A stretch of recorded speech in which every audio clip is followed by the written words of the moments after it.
Feminists, where the hell have you been? Tell me one name of the 8,000 Palestinian women who Israel killed in the last 4 months in Gaza. 1 million women and girls are enduring unimaginable pain of having their limbs amputated, having C-sections without any kind of anesthesia or after delivery care, of being widows, of having their kids killed in front of their eyes. If you know about all of that and you don't move, how could you be a feminist?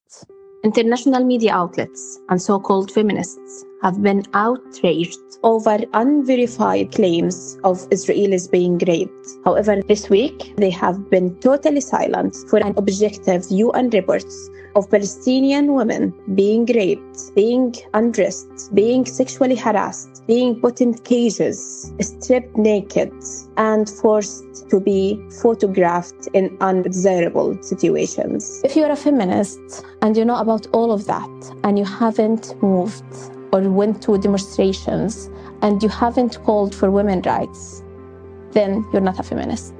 The world now knows what Palestinians have known all along, that Israeli forces have been abducting, raping, beating, imprisoning, and even executing Palestinian women and young girls and children in cold blood. Hillary Clinton, I'm waiting for your condemnation.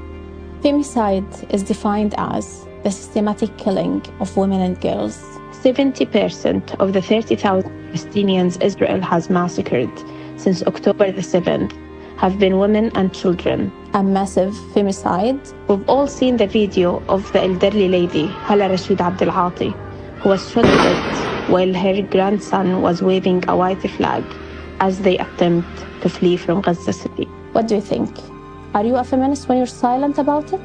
I haven't had the chance to see many Israelis in my daily life. My only experience is that they are in the flight or in the tank or in the warship, and they are bombarding and pressing buttons to kill us.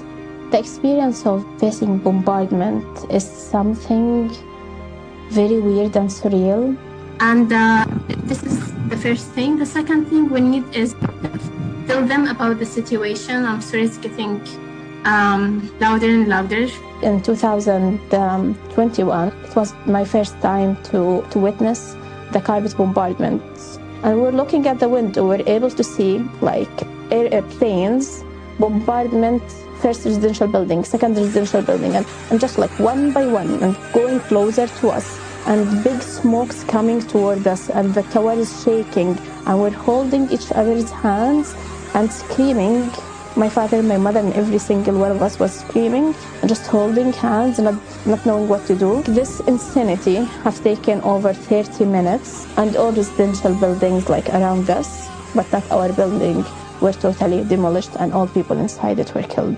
When I was looking at the women soldiers who were taking a selfie, and the women soldiers were like putting cute faces with duck face and doing like that in their mouth, and I was like, they look so cute, but they're so cruel. They can commit a genocide and then smile and be happy about it.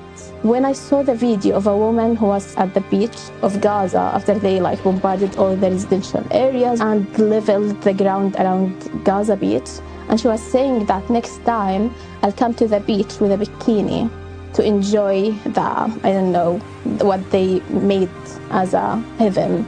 As if Gaza was a desert. It was the most beautiful place that they totally demolished and damaged. Israeli occupation is the most patriarchal system imaginable.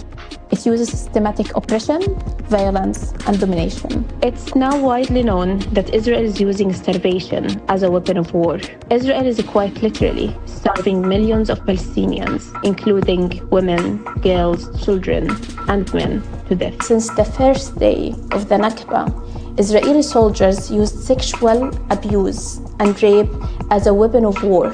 There is a famous case, very well substantiated by documentation, of a Palestinian girl of the age of 12 that was abducted by Israeli soldiers and kept for 3 days as a sex slave, and was gang raped before she was murdered. So when we're looking at how feminism was abused by the Israelis, they are committing the worst crimes of sexual abuse and violence and harassment of women and girls at checkpoints, at prisons, in interrogation, and all of that.